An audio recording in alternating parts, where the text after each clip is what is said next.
¿Cómo? Yo traigo que... Es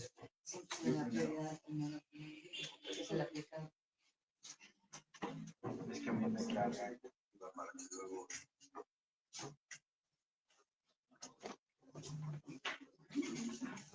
Hola, muy buenas tardes. A nombre de Librería Bonilla, de Bonilla Artigas Editores y su sello Bonar, queremos agradecer su presencia en la presentación del libro Los quehaceres de Adrián Muñoz. Para esta ocasión contamos con la presencia de Adrián Muñoz, el autor, con Brenda Ríos y Francisco Segovia como presentador. Muchas gracias. Los dejo con él. ¿Empiezo entonces? Yo escribí un texto porque ya sé que es más aburrido leer en voz alta, pero tiene una ventaja que es que luego se puede publicar y así promover el libro.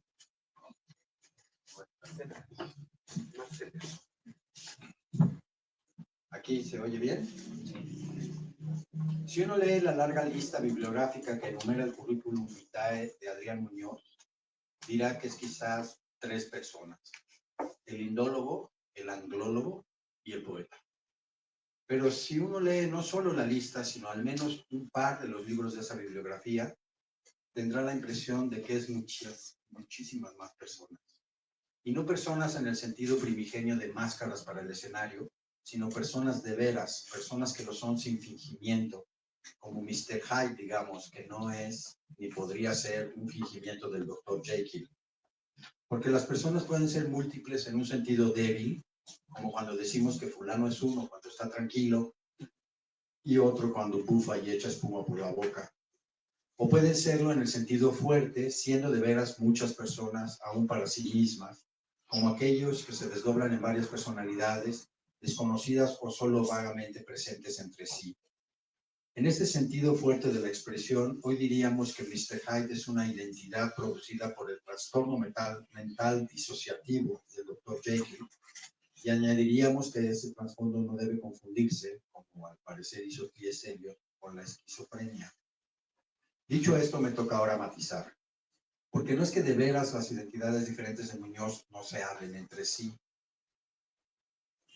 Si uno lee su libro sobre William Blake, hallará en él muchas revisiones a la filosofía hindú o a la filosofía de Nietzsche, cosa que ya queda un poco fuera de las competencias obligadas del indólogo y el anglólogo.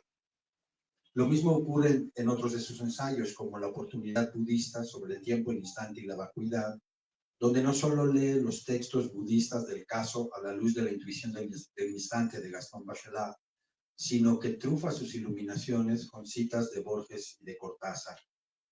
Por así decirlo, a las identidades principales de Muñoz se le cuelan todo el tiempo las vocecillas de sus 1000 otras identidades, menores, digamos, y él no solo las escucha, sino que hasta las cita. De hecho, podría decirse que es en estas personalidades menores donde la identidad más honda de Muñoz se muestra más claramente, aunque sea de manera siempre evanescente, pues no suelen conservarse de libro en libro o de ensayo en ensayo. Pero algo queda siempre, aunque sea como un resabio o regusto. En cualquier caso, la admisión de esas voces sirve para mostrar que Muñoz, además de lo que debe leer y lee para sus trabajos académicos, siempre está leyendo además otra cosa, algo no debido, algo indebido. Y no puede evitar hallar alguna correspondencia entre lo que lee desde dentro y lo que lee desde fuera, pues ambas lecturas pertenecen allá en el hipercosmos al mismo lector y su insaciable curiosidad. Y es justo esta curiosidad el punto sensible que, tocado o siquiera rozado, hace saltar todos a una a esos 1000 avatares de Adrián Muñoz, que es Adrián Muñoz. Se entiende así que al decir que Muñoz es muchos en el sentido fuerte de la expresión, me refería a la imposibilidad de fingir el salto multitudinario pero unánime de todos sus avatares cuando les tocan ese punto sensible. Me refería pues a la sensibilidad que todos ellos comparten, esto es, a esa sensibilidad particular que Muñoz ni finge ni podría fingir. Porque bien puede ser que la academia no vea con buenos ojos traer a colación a Cortázar cuando se habla del tiempo en la filosofía budista, pero hacerlo es en Muñoz un acto de sinceridad, de vitalidad, y apunta a la curiosidad que lo llevó tanto a estudiar las religiones de la India como a escribir poemas. Dicho de otro modo, Cortázar a veces le toca a Muñoz el mismo nervio que Buda, y él salta. Solo eso podemos decir de él. Solo eso, pues como dice Bachelard, no se debe hablar ni de la unidad ni de la identidad del yo fuera de la síntesis realizada por el instante. Sí, ese instante es el momento del salto, el que da certeza a la unidad íntima de todas las identidades y todos los avatares. En este sentido, Adrián Muñoz ha escrito algunos libros que no se ocupan de asuntos académicos, sino que refieren solo saltos, el nervio herido de algún suceso por alguna persona, un paisaje, etc. Ya se imaginarán ustedes que estos libros son los de poemas, donde el nervio sensible no acusa tanto el toque de los tratados y sus filosofías como el de la vida o las vidas que le ha sido dado vivir a su autor. Lo que quiero decir con esto es que en sus libros de poemas, Muñoz no suele citar a los autores que cita en cambio en sus libros académicos, y que más bien trae a cuento palabras de sus avatares secundarios, que a veces son de origen popular, como las del inmarcesible José José, por ejemplo, que da voz y melodía a un tema eterno del que se han ocupado siempre y en todo lugar, tanto la poesía como la literatura y la filosofía. El tema imperecedero de ya lo pasado, pasado. No es que citar una canción de José José en un libro de poemas sea radicalmente distinto de citar a Cortázar en un ensayo sobre la filosofía de Nagarjuna, pero todo tiene su nivel. Los que estudian las filosofías de la India algún respeto tendrán por Cortázar, mientras que el respeto que los poetas tienen por José José no suele ir sin una dosis de ironía. Y para el caso, aún los temas más serios y profundos pueden tomarse a chanza, como ocurre en el siguiente poema de Muñoz, que parece tratar de los eones y el final de los tiempos. El fin del fin. El verdadero problema del domingo es que siempre le sigue un lunes. Si leyéramos este poema en la vena con que Octavio Paz leyó aquellas teofanías de Gabriel Saí, que comienzan diciendo, no busques más, no hay taxis. ¿La recuerdan? Si leyéramos así el poema de Muñoz, digo, ya se imaginarán lo que podríamos sacar de él.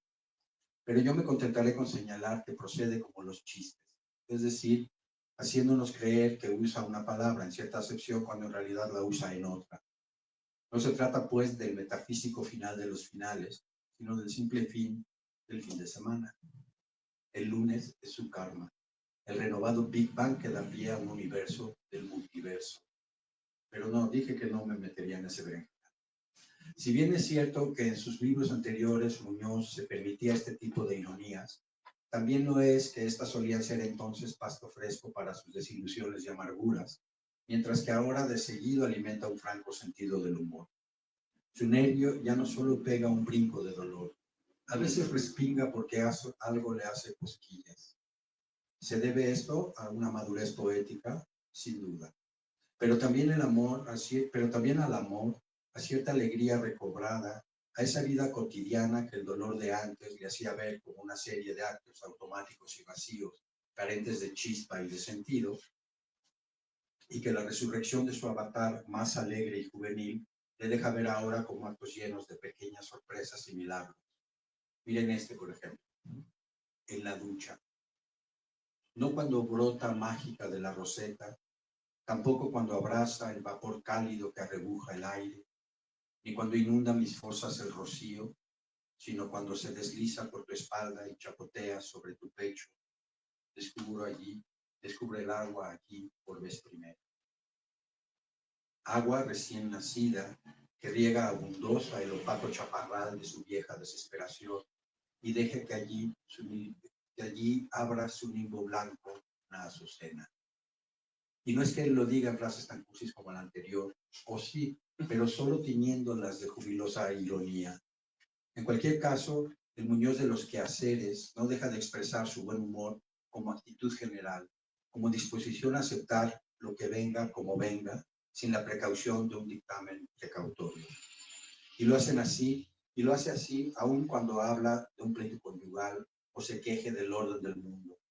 Miren si no este poema, que habla del diluvio universal, quizá más desde el punto de vista babilonio que desde el hebreo, pues en el relato babilonio queda más claro y rotundo el fracaso divino. En él, de paso, escuchamos el susurro del historiador de las religiones en la oreja del poeta. Va. Se está cayendo el cielo. En un hueco del agua se esconde el recuerdo de Dios, de cuando enojado se dijo que por tanta deshonra no habría poder en la tierra o el cielo capaz de limpiar este mundo. Este Adrián Muñoz, en modo sonriente, escribe a veces breves observaciones que más que aforismos de su admirado Antonio Porquia, suenan a greguerías de don Ramón Gómez de la Serna. Escuchen estas dos. Muebles. Reacomodar muebles es un modo de mudarse. Más ropa. Doblar la ropa es como hacer yoga a control remoto. Es muy bueno. El buen humor conduce a Muñoz al juego, no solo al metafórico, también al formal. En el primero de estos dos poemas, por ejemplo, casi no hay palabras que no contengan la letra D y las sílabas mo o mu. Reacomodar muebles, modo, mudarse, mod, mu, mo, mu. No es que esta actitud formal faltara en los libros anteriores, pero aquí la actitud es menos encerrada y recomida, más abierta y entregada a la luz del día. Notarán ustedes, por ejemplo, que la última sílaba del primer verbo del poema, acomodar, resuena en la última del segundo, acomodarse. Y esto es emblemático. Muñoz pasa así de dar a darse. En estos quehaceres le ocurre a él un poco lo que a Sor Juana, cuando por castigarla la apartaron de sus libros y la mandaron a trabajar a la cocina. ¿Qué de cosas no descubrió allí maravillada? Podrían haberle embargado la biblioteca, pero la curiosidad, la sensibilidad, la inteligencia, no, esas no son confiscables, y aun cuando se las someta, renacen siempre. Escuchen para el caso este poema. Sábana.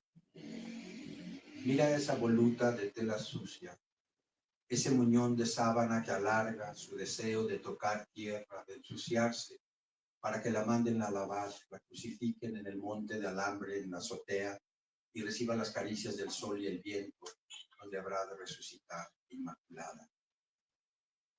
En esta parábola de Cristo, las jaulas de la azotea son el Gólgota, el Calvario, pero casi se adivina que el alambre del tendero es el travesaño de la cruz, o mejor dicho, los brazos del crucificado. Si tras arrastrarse por el polvo de este valle de lágrimas, Jesús hubiera sido clavado en la cruz con la túnica puesta, ésta habría colgado de sus hombros y brazos como cuelga una sábana en un tendedero. El milagro se extiende, se esparce, se contagia. También la mortaja resucita, inmaculada. Esto es, sin duda, una de las obras del amor, según tituló Kierkegaard uno de sus libros. Por eso podríamos decir que el libro de Muñoz podría llamarse Los quehaceres del amor. No porque todos sus poemas traten directamente del amor, sino porque a todos los envuelve el amor como el viento quiere. Ese viento que inmóvil define el instante en que los avatares se muestran como una sola persona, aunque dividida en mil. Gracias.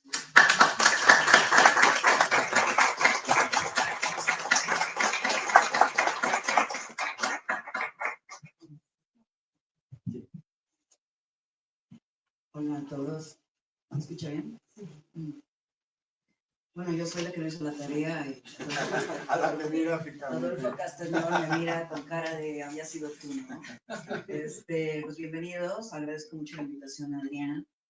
Y estar aquí con Pancho, pues es un regocijo. Aprecio mucho también la idea de venir a conversar sobre poesía. Una poesía que además es muy particular.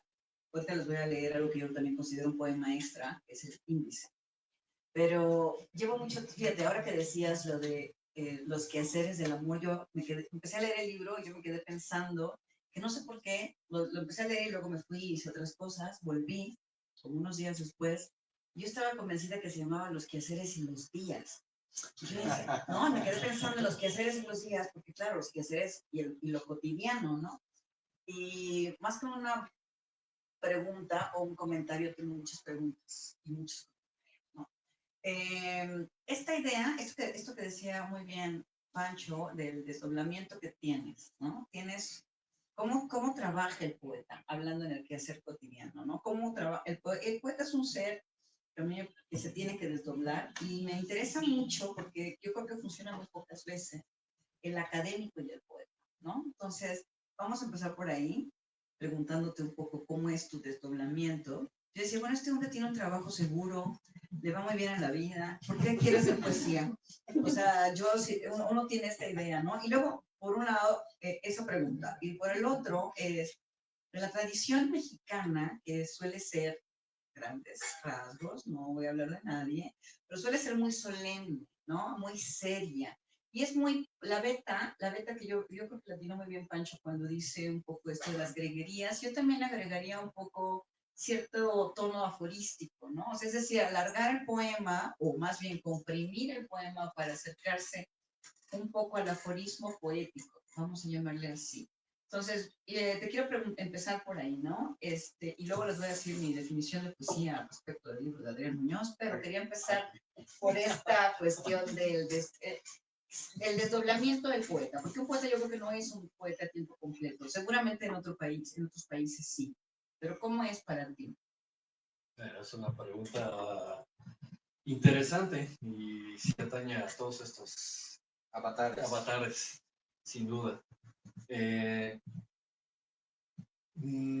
Con el hecho de ser o no poeta a tiempo completo hay una trampa, porque una es que te estés dedicando todo el tiempo a producir y ver dónde publicas, y la otra es cómo miras el mundo. Y ese creo que siempre está aquí, bueno, al menos en mi caso y en varios de mis amigos poetas, creo que siempre está así. Hay simplemente una manera de reaccionar, de ver y de procesar lo que miras y lo que sientes. Pero de eso al ejercicio de la escritura sí que ha habido diferentes tipos de negociaciones. Hacer posgrados es una labor muy inclemente, muy exigente y celosa. Entonces eso sí supuso que dejara en segundo plano a la escritura propiamente, o al menos que hiciera más con ella. En realidad nunca dejé de escribir, pero se quedó en los cajones, hasta que decidí dejarlo en los cajones y empezar a sacarlo y hacer algo al respecto. Pero son dos ejercicios de escritura muy diferentes, ¿no? En una hay que citar rigor, etc. Y en realidad también es parte de ello. Por más que me encanta mi trabajo, que es un lugar en el que estoy muy agradecido y muy cómodo, pues también este tipo de escritura es un poco, ¿cómo decirlo? Árida. Plana, orgánica. ¿No? O sea, llega un momento en que uno quiere ser más y no lo puedes hacer en un artículo académico. ¿Una novela histórica? Sí, pero no soy de narrativa. O sea, yo empecé escribiendo cuentos, pero en algún momento cambié a poesía y ahora ya no puedo escribir narrativa. Necesitaría volver a intentarlo, a ver qué sucede. Ahora, creo que también hay una ventaja con eso del oficio de poeta. Es que, pues, de todas maneras, yo jamás me visualicé como ganándome la vida de poeta. No sé si alguien lo hace en algún lugar de la vida, en el mundo, no de la poesía. Y eso quita cierto peso. Sí, de los premios, sí. De los premios puede ser, pero, ¿no? Entonces también hay menos presión, ¿no? No necesito publicar más poesía para vivir porque pues no voy a vivir. No voy a ganar un paro con eso. Bueno, sí. Pero bueno, eso ya también se vuelve otra cuestión lo de los premios, ¿no? Sí. Es otro oficio. Bueno, hay una poesía tuya que a mí me parece, hablando del concepto de poesía, que tiene que ver mucho con este juego que yo considero de, esto es poesía, ¿no? O sea, y vean un poco, yo hacía un ejercicio en taller que me encantaba, que los ponía a hacer listas de cosas. Entonces, voy a leer tu índice para que vean cómo se puede reestructurar esto. Almohada, ropa, el hubiera no existe, plancha, quién fuera gato, baño, espejo en la mañana, el fin del fin, tráfagos cotidianos, feliz como cachorro, hogar, dulce hogar, la fonda, cuidado, puntualidad, oficialía de partes, muebles, ventanas, un botón basta y sobra, refrigerador, me pongo a picar verdura, se compran, cocinar, la ardilla es parda, telarañas, limonada, poco, la luz, 5 para las 12. Ya llegaron, ropa de evacuación, inodoro, no estacionarse, jardín, mi casa no es la tuya, más ropa, cortarse las uñas, arena, pelusas, barrer, qué friega. Hay un Dios en los días, lectura del café, lluvia, se está cayendo el cielo, vajilla, la verdura es como la esperanza, lavar los trastes, una pantufla, descalza, en la ducha, alcoba, sábana, pongo a hervir el agua, de casa, el hogar es una hoguera, un poco de miel, pesadilla muestra sus fauces, cualquier gato en cualquier instante, botones, no pisar el césped, basura, vida de perros, de noche. Vean cómo hay ciertas palabras que se van junto con otras, ¿no? Y y se van haciendo como una especie de un entramado que va apuntando hacia un tema que me parece fundamental, que es el tema de la casa, ¿no? Hay una parte y la siguiente pregunta tiene que ver un poco con esta cuestión de esta broma que a veces haces, ¿no? Que parece un tema serio, pero no lo es, y al revés. Entonces, obviamente está el tema de lo cotidiano, o la cosa también de la repetición, y hay una aparente resignación, ¿no? Yo te quería preguntar un poco sobre, no sé, yo pienso un poco en Parra o en la poesía norteamericana más que en las influencias de poesía mexicana, que sí me parecen en algunos casos un poco más, no lo sé, más solemnes, ¿no? No sé cómo fue de tus anteriores libros a que yo creo que incluso tienes estos poemas mucho más depurados, que haciendo la analogía de las labores domésticas, son como unos poemas muy limpios, escurriendo en el fregadero, ¿no?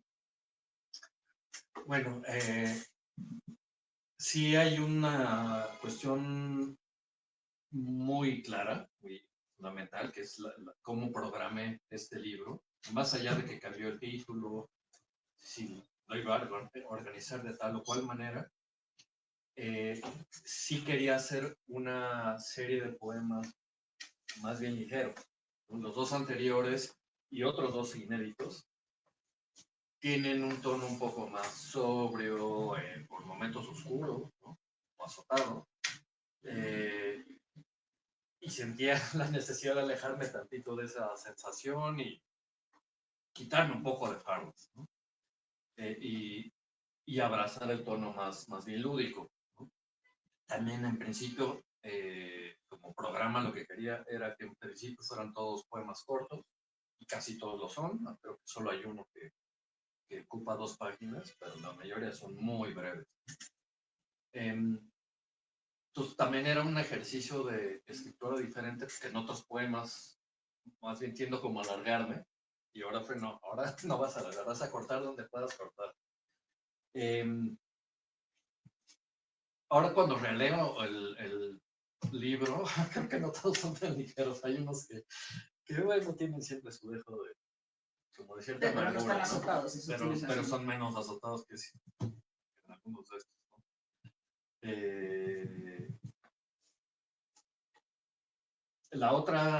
El otro eje, digamos, o la otra directriz, además de que fuera un tono menos sobrio, tenía que ver justamente con lo cotidiano, ¿no?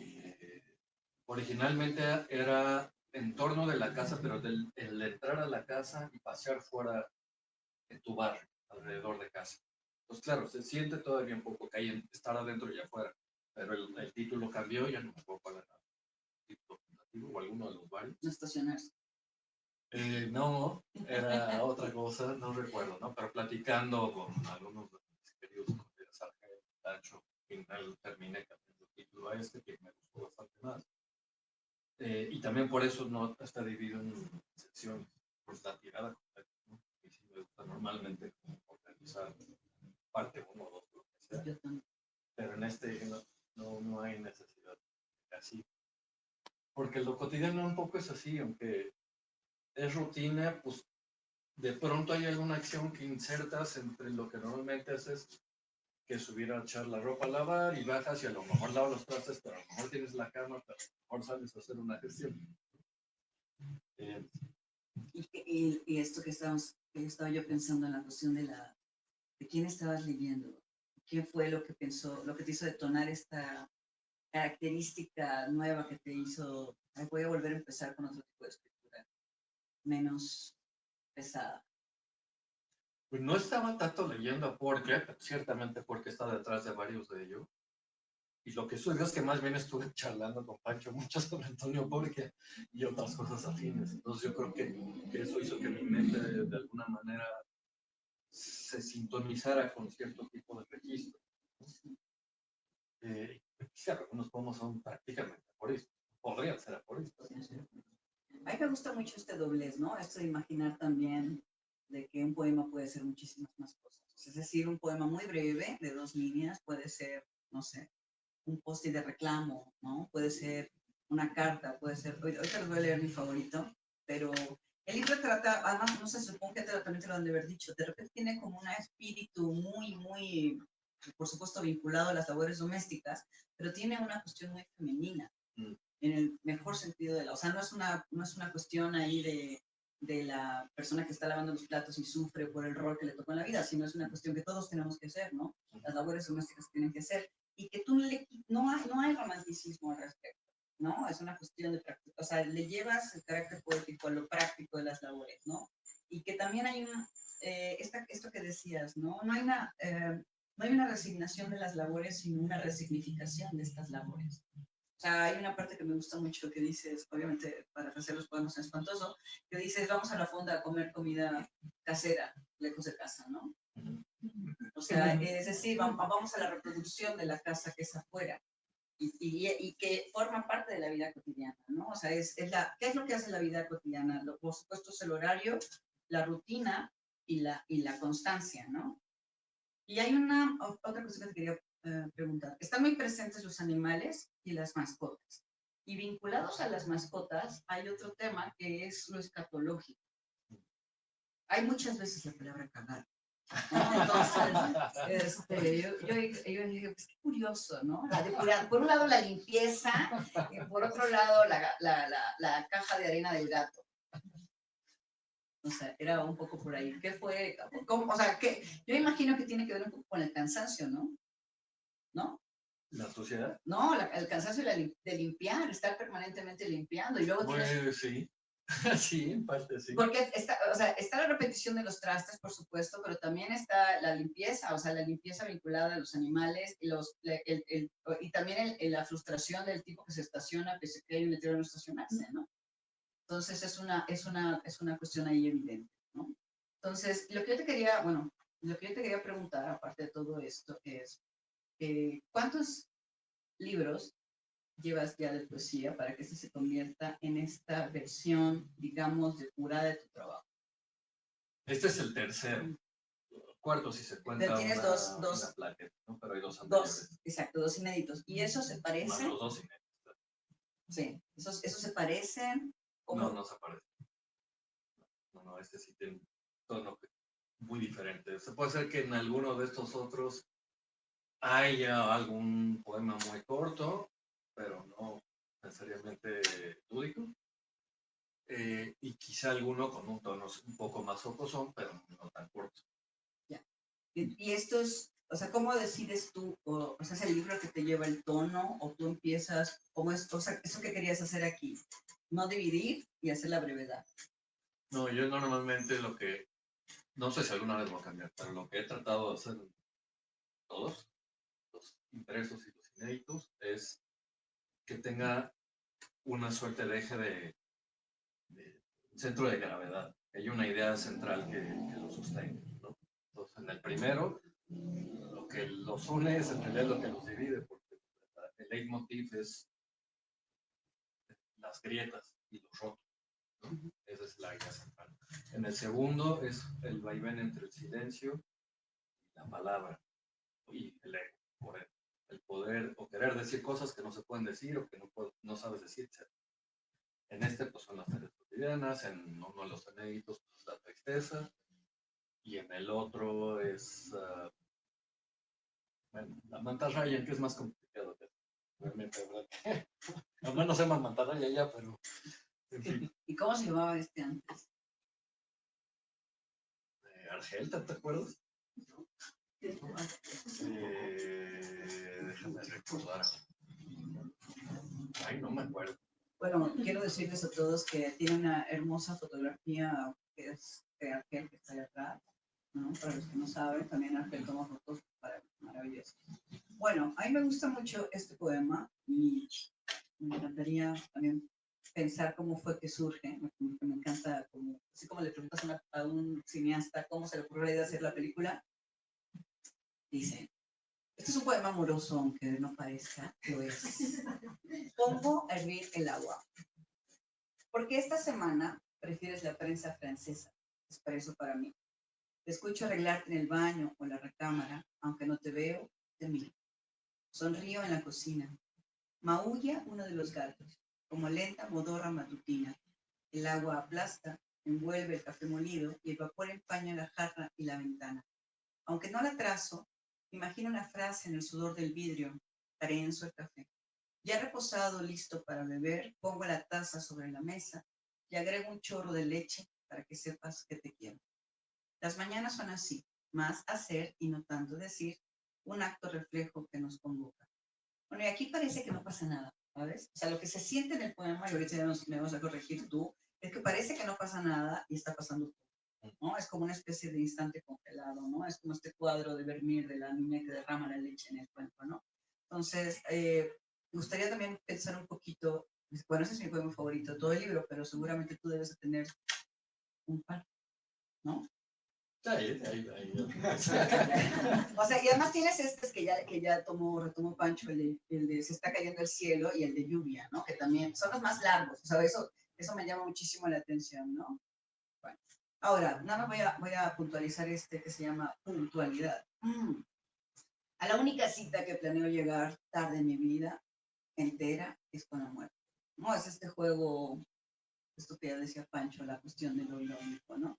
Bueno, eso es un poco lo que yo había pensado, ¿no? Esta especie de poesía que no es necesariamente poesía en el sentido que nosotros entendemos, la poesía dura, la poesía azotada, ¿no? Estos poemas que alguna vez llegué a leer tuyos de amor que eran como muy densos, ¿no? Y que ahora se siente una especie como, creo que la intención que tenía ese punto de hacer la ligereza. Y en la ligereza es una trampa, porque además pensamos que en la ligereza no pasan las cosas, ¿no? Es más, ves este poema que además está casi como si estuvieras haciendo analogías de lo doméstico, como si estuvieras batiendo la clara del huevo, ¿no? O sea, es casi espumosa, es casi etérea, ¿no? Y por eso yo creo que es un gran acierto que esta poesía se haga, se piense y se materialice, ¿no? Que no se quede, por fortuna, en los cajones de un profesor o de un investigador, que está muy bien que los tengan, ¿no? Pero que además, pues yo creo que también todas estas personas deben tener su doble o triple trabajo como un Batman, ¿no? O sea, para salir y decidir, quiero escribir la poesía y quiero pensar esta poesía. Y esta poesía que además no se parece a lo que yo hago como tú dices, como mi trabajo, pero que además es justo lo otro, es parte del trabajo, es otro tipo de pensamiento. El pensamiento que no es pesado. No sé, estaba yo pensando Calvino, ¿no? En las elecciones para el próximo milenio, que habría que reactualizar, pero me gusta mucho pensar siempre en la levedad, ¿no? En la levedad, y esto creo que lo cumple, ¿no? ¿Qué es lo que, o sea, vivimos tiempos tan, vivimos en un estado de crisis civilizatoria, ¿sí? Y yo creo que tiene que ver muchísimo con repensar las cosas desde la levedad, para no tomarnos todo en serio, ¿no? Bueno, y eso es lo que yo pensé sobre el libro, y pues muchísimas gracias, y ahora sí me gustaría invitarte a que tú nos compartas un poco de tus poemas favoritos. Gracias.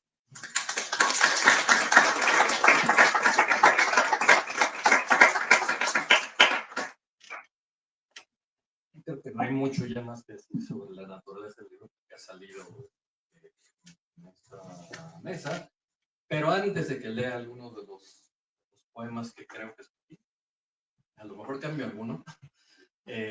Bueno, muchas gracias primero a Brenda, Pacho, por haberse aventado a venir a discutir estas tareas domésticas, porque a veces escribir poemas también es una tarea doméstica.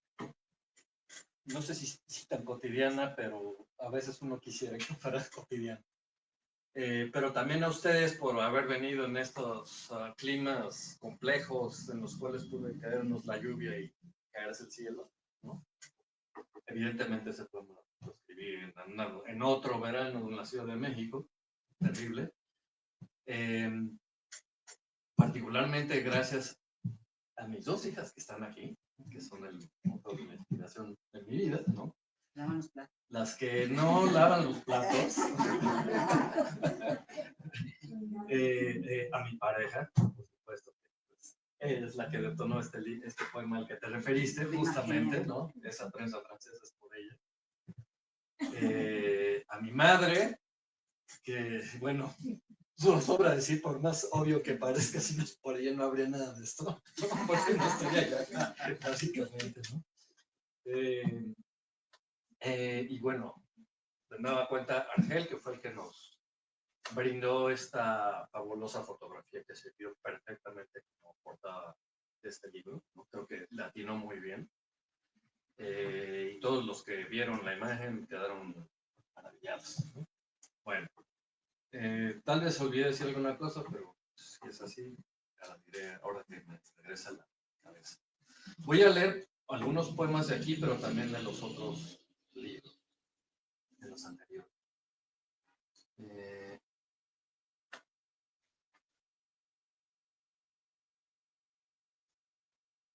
Creo que no leeré más ropa porque ya lo leyeron, quién sabe, ¿no? Sí, ¿no?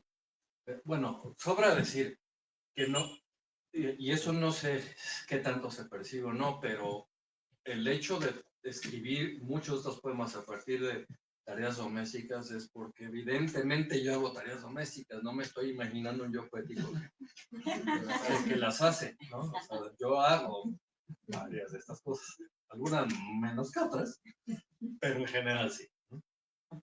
Bueno, como lavar la ropa, por eso sí que la bastante seguido. Pueden dar fe de ello. Ropa. Subo a lavar la ropa. Se le van las manchas, mas no los rastros. La tiendo en una jaula para que no se vayan volando mis recuerdos. Creo que en varios de estos poemas lo que hay es a veces como un giro de tuerca, ¿no? Que parece llevarte por un lugar, pero al final te lleva a otro, ¿no? O más bien como si descubrieras algo que nunca ves y que das por sentado cuando estás haciendo algo de manera mecánica, como tender la ropa, ¿no? Y el otro que se llama Más Ropa, pues era el que se refirió Pancho, que es doblar la ropa, es como hacer yoga a control remoto. ¿No?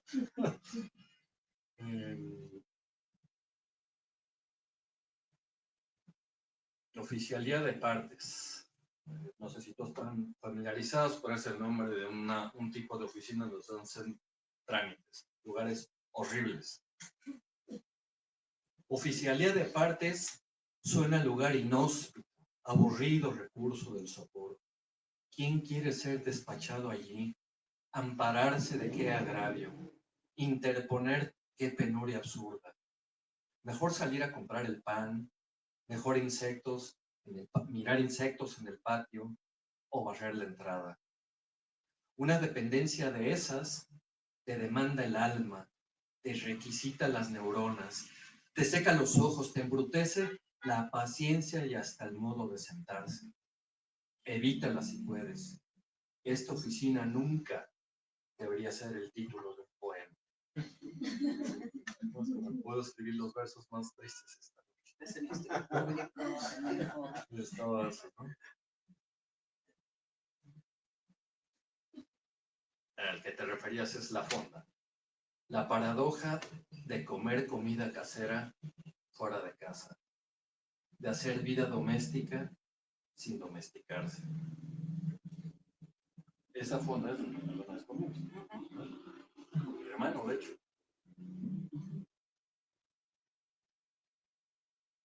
¿Será? Esa me encanta.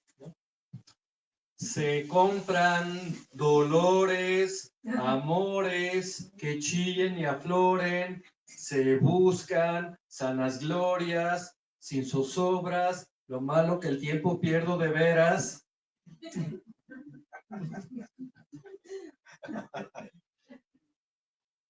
Y esto es verídico, siempre que uno lava los trastes en la cocina donde vivimos, la ventana da a la calle, que como muchas calles de la Ciudad de México, está lleno de alambrado público, o como pulpos. La ardilla es parda y proyecta su sombra juguetona por la ventana de la cocina.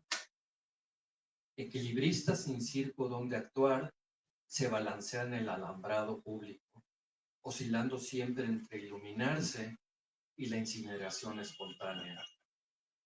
Se pasea con descaro por el patio, como a las sombras de los que se han ido, a punto siempre de colarse en nuestra estancia, de traer el brío y la fiesta otra vez a nuestra vida. Mas desaparece en el último instante, como un casi recuerdo que no logramos precisar.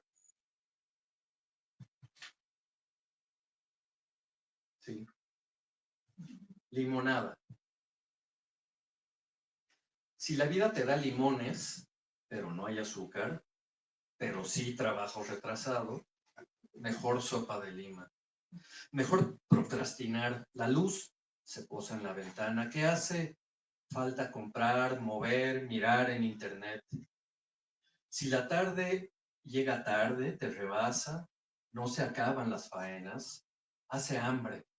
Si no hay pescado, ni pescar es una destreza tuya y ya cerró la fonda de la esquina.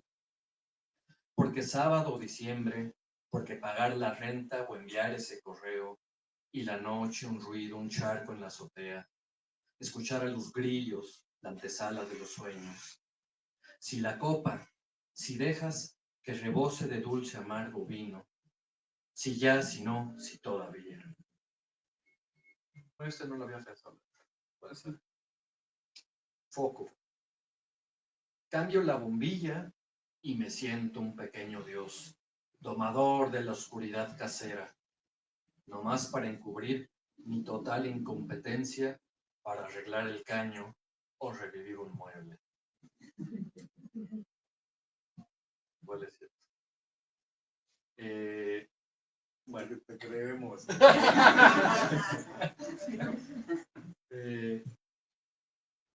Y bueno, voy a leer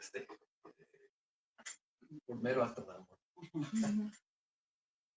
Pongo a hervir el agua porque esta semana prefieres la prensa francesa. Espresso para mí. Te escucho arreglarte en el baño o la recámara. Aunque no te veo, te miro. Sonrío en la cocina. Maulla uno de los gatos, como lenta modorra matutina. El agua aplasta, envuelve el café molido, y el vapor empaña la jarra y la ventana. Aunque no la trazo, imagino una frase en el sudor del vidrio. Trenzo el café, ya reposado, listo para beber. Pongo la taza sobre la mesa y agrego un chorro de leche para que sepas que te quiero.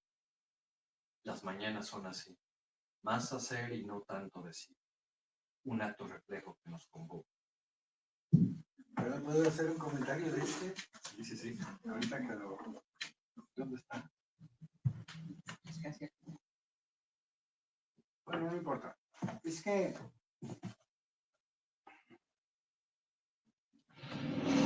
cuando leído, no, como que no entendí lo de expreso para mí.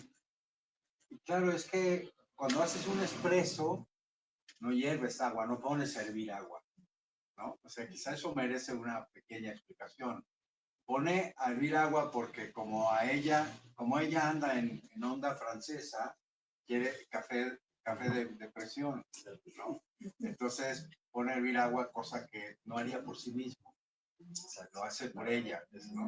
De ahí viene todo el asunto. Expreso para mí, para ti, percolado, como sea. Exacto. Igual a ver muy poquitos de los anteriores. Oye, una nota, que cuando lees ese poema, vende cafeteras. Se venderían. Ay, mira, sería buena idea. Los expresos son más caros. ¿Sí? Tengo que.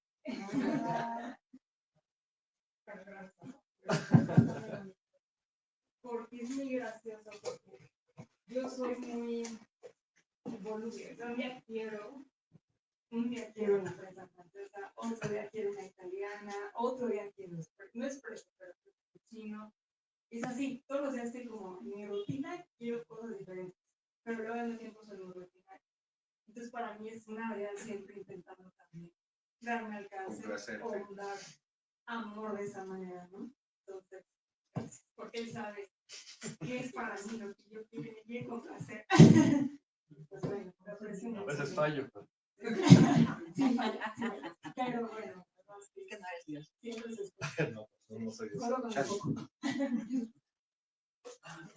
Entonces, bueno, voy a leer un par de los libros anteriores, también como amable recordatorio que también están a la venta en esta librería. En la compra 3 yo soy una cafetera.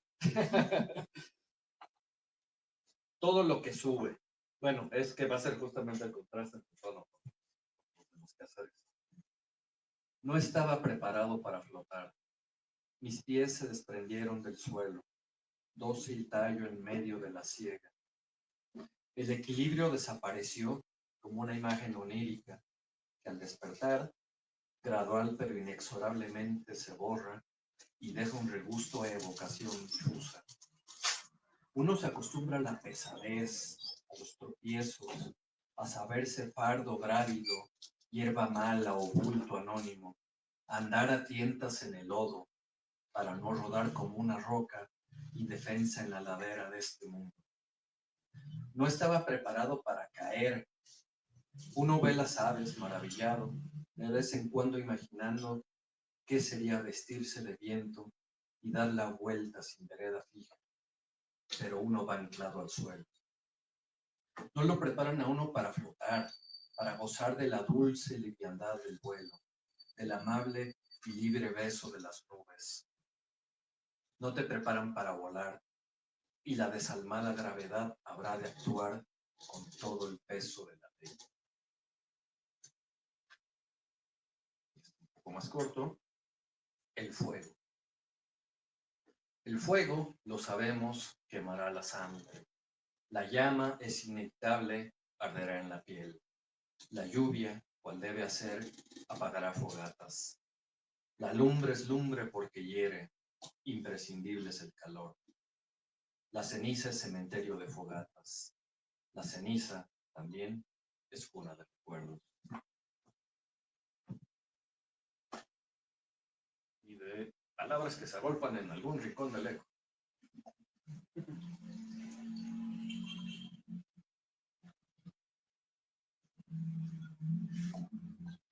Fue culpa de un puño.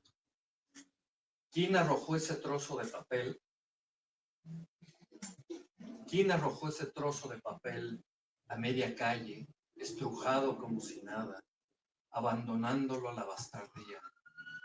¿Qué culpa tuvo el suelo que dio el árbol, que produjo el papel, que una mano desdeñosa estrujó, como quien se deshace de una pelusa o una vida entera?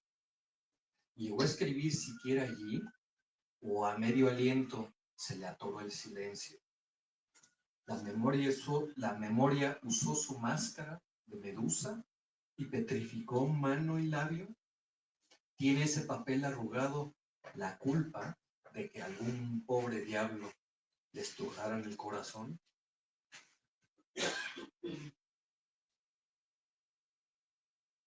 Calles. Dices que el semáforo señala que no avanzaré más, que se acabó la luz verde y me he de quedar perdido en estas calles retorcidas. He de quedar varado entre bache y bache, náufrago de coche en coche, sin éxito porque el hoy no circula, quieres, se convierte en ley y sino. Dices que me retiren la licencia de manejo, me desvíen de calle o me apliquen la fotomulta. Dices tope y neumático pinchado, y yo digo que de una buena vez te calles. Entonces tienen dos de una plaquette, que está por ahí como obsequio, comprando algún, bueno, no sé si ya se acabaron. Es una plaquette que salió como en la época de la pandemia, está por ahí. A propósito que acaba de ser el Día del Padre, ¿no? Pero bueno, es una que acaba de ser. Son 12 poemas donde reflexiono acerca de mi padre, la pérdida de mi padre, pero al mismo tiempo también lo que significa convertirse en papá. El manejo de la paternidad. Mi padre no pudo legarme el conocimiento de los trucos y retos de ser padre. Me enseñó, en cambio, a manejar, haciendo de tripas corazón y entendiendo que un hijo también habrá de herir sin proponerse. A veces la conducción es como la paternidad. Comienzas a trompicones, imitando conductores sigilosos y pilotos encolerizados, rasguñando chasis y rines al doblar la esquina. Luego manejas seguro y raudo y casi podrías atravesar ciudades, en piloto automático y con la ventana abierta. Pero siempre saldrán a tu paso automóviles mortales, bloqueos inverosímiles, peatones imprudentes como estornudos, baches traicioneros.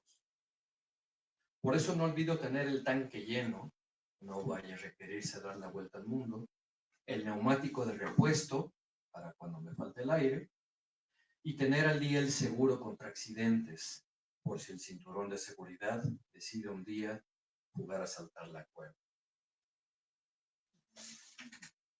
Y después 2 pedacitos de un poema que se llama Transubstanciación de la materia. La tomo de la mano, pequeña como un susurro, y me siento fuerte y aplomado, y solo quiero que esta calle sea larga, larga, como carretera interminable, luz en el horizonte. Los hijos contradicen el cansancio. No hay padre que no se transforme en niño antes y después de cada comida. Es la ley de la vida.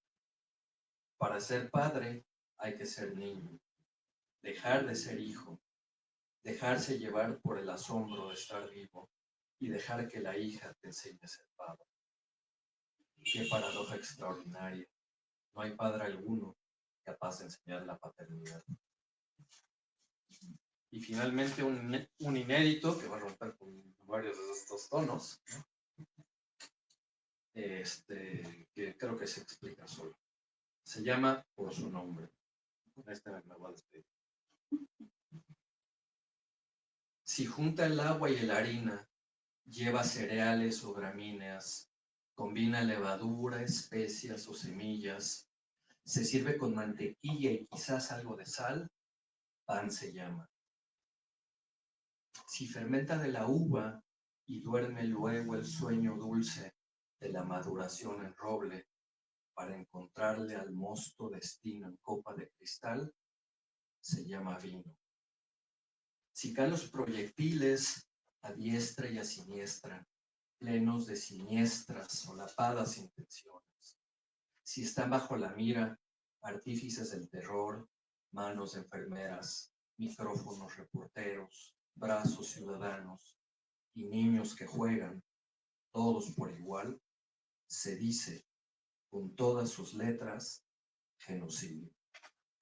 Gracias.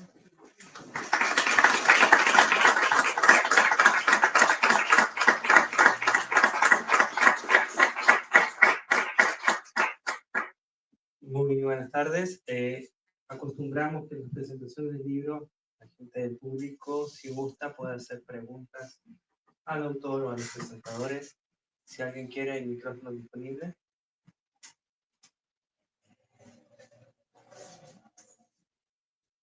Si no, no va a haber no hay chute. Una pregunta shot. Exacto. Entonces, para finalizar, agradecemos mucho la mesa, agradecemos mucho a Adrián Muñoz por haber confiado en nuestra editorial para publicar su libro. Los invitamos a un pequeño vino de honor y los libros están en el mostrador para quien quiera comprar. Muchas gracias.